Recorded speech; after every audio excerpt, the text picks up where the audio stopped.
Bonsoir, je m'appelle Anthony Muller et j'ai l'honneur de vous raconter sur la troisième coalition contre la France en 1805. D'abord, en 1803, l'Angleterre ne respecte plus les conditions de la paix d'Amiens signée l'an dernier et déclare la guerre à nouveau à la France. Du coup, Napoléon prépare une immense armée forte de 200 000 hommes dans les environs de Boulogne. Il signe une alliance militaire avec l'Espagne. Il se réunit avec la flotte, il forme une flotte franco-espagnole consacrée pour l'invasion des îles britanniques. Le plan était simple. Sortir de la Méditerranée et se lancer sur les Antilles, sur les colonies britanniques, pour que les Britanniques les poursuivent sur les Antilles, pour qu'ils croient que les Alliés vont attaquer les Antilles, et puis les Français et les Espagnols vont remonter l'Atlantique et se porter sur la Manche pour transporter comment on appelle, l'armée des côtes d'océan pour envahir le Royaume-Uni. Tout se déroule comme c'était prévu, mais au dernier moment, à cause de l'indécision et trop peu de l'audace dans ce plan-là du commandant du amiral Villeneuve, au lieu de remonter vers la Manche, il s'est enfermé à Cadix et du coup les Anglais ils les ont bloqués.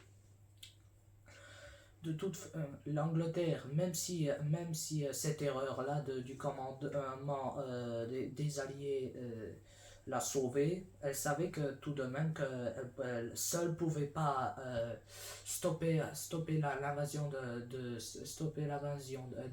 des Français. Alors, elle a commencé avec sa diplomatie à inviter dans leur jeu, dans leur coalition, l'Empire d'Autriche,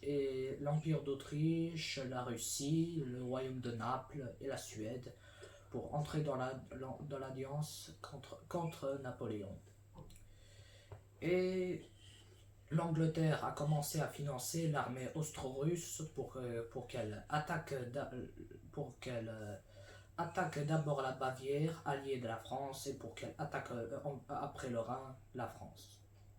L'empereur s'est vite persuadé que du coup, dans ce cas, en définitive, l'invasion d'Angleterre ne peut pas marcher et il a changé le nom de son armée en Grande Armée. La Grande Armée avec ses 7 corps d'armée bien entraînés, bien motivés, bien équipés pendant ces 2 ans d'entraînement à Boulogne, avec ses 7 corps d'armée, la garde impériale, réserve de la cavalerie et en 2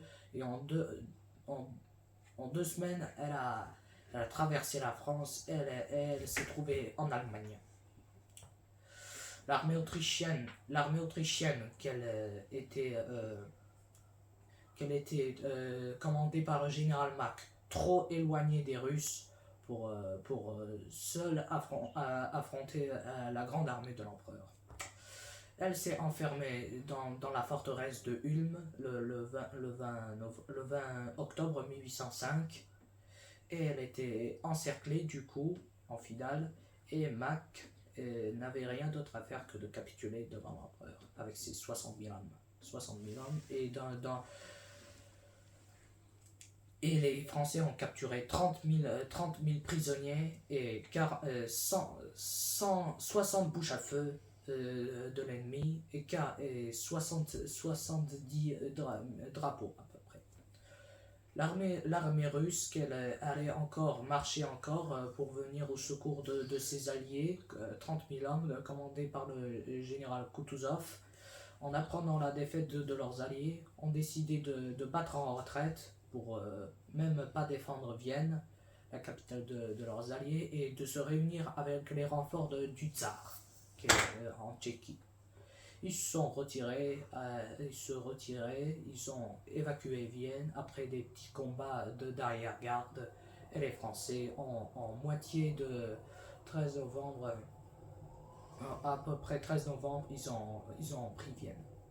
L'empereur était furieux que les Russes s'enfuyaient, surtout que la grande armée, après ces longues marches forcées, traversées de Boulogne jusqu'à la capitale d'Autriche, c'était épuisant et l'armée a manqué d'approvisionnement, elle était épuisée, parfois les désertions, ça arrivait qu'elle montait un petit peu, alors il voulait livrer bataille à n'importe quel prix décisif pour en finir.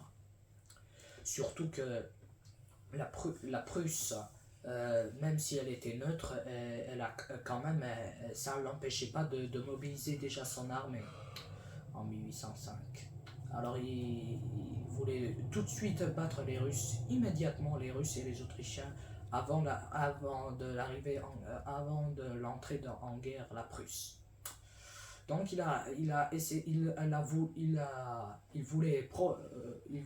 voulait provoquer les Alliés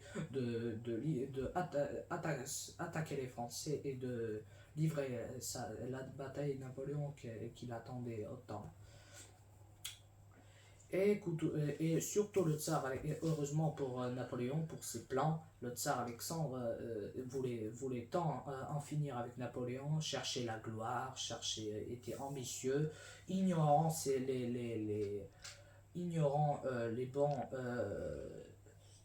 la bonne volonté de Kutuzov, ses prudentes décisions de battre encore en retraite et du coup l'armée russe, aussi avec les petites unités autrichiennes qu'elles ont, réussi à s'enfuir du piège d'Ulm et de se réunir aux côtés de leurs alliés. Ils se sont portés vers le village d'Austerlitz, à une dizaine de kilomètres de Brno. Et le plan il y avait un plateau devant Austerlitz au nom du plateau de Pratzen. C'était une position très stratégique défensive.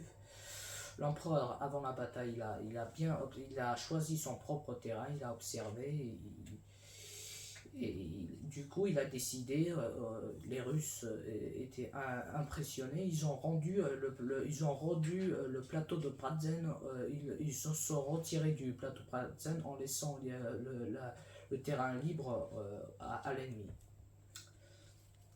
Mais l'empereur préparait un piège.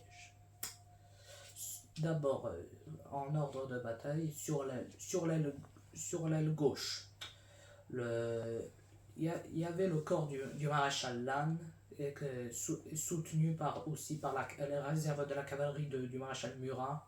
Sur le centre, le corps de Bernadotte et de Soult. Dans l'aile droite, le corps de Davout avec ses divisions de Friant, Morand et Gudin. Et en arrière, la garde impériale est commandée par Bézières. Et Kutuzov se préparait aussi pour la bataille. Le plan de l'empereur était simple, très simple et très, très tactique. Il a affaibli son aile droite pour faire croire aux Russes que s'il a détruit cette aile droite française affaiblie, en la détruisant pour couper la retraite, tomber sur les arrières des Français et leur couper la retraite par la route de Vienne. Mais l'empereur a tout prévu et il savait que les Russes concentrant le gros de leur force vers son aile droite, et du coup, en conséquence, le centre russe sera affaibli et l'empereur attaquera le centre et il coupera l'armée coalisée en deux. Mais le général Kutuzov, il est tombé dans ce piège et à 7h du matin du 2 décembre 1805 a attaqué le plateau de Pratzen. Il est descendu du plateau de Pratzen, attaqué le corps de Davout. malgré que les Français ils étaient bien obligés de se reculer à Sokolnice et Teplitse, ils ont tenu et ils ont pas été anéantis par les Russes malgré l'infériorité numérique. Les Russes ils faisaient descendre du plateau encore plus et encore plus de force vers cette droite qu'elle tenait encore résistait encore et toujours et le centre du dispositif russe restait presque vide. Et l'empereur, à 8 h du matin, a ordonné au corps du maréchal Soult de attaquer le plateau de Pratzen avec le maréchal Bernadotte. Le tsar Alexandre et l'empereur François Ier étaient surpris par cette attaque et les Russes, pour sauver la situation et reprendre le plateau, ils ont lancé leur dernière réserve, la garde impériale russe, la cavalerie.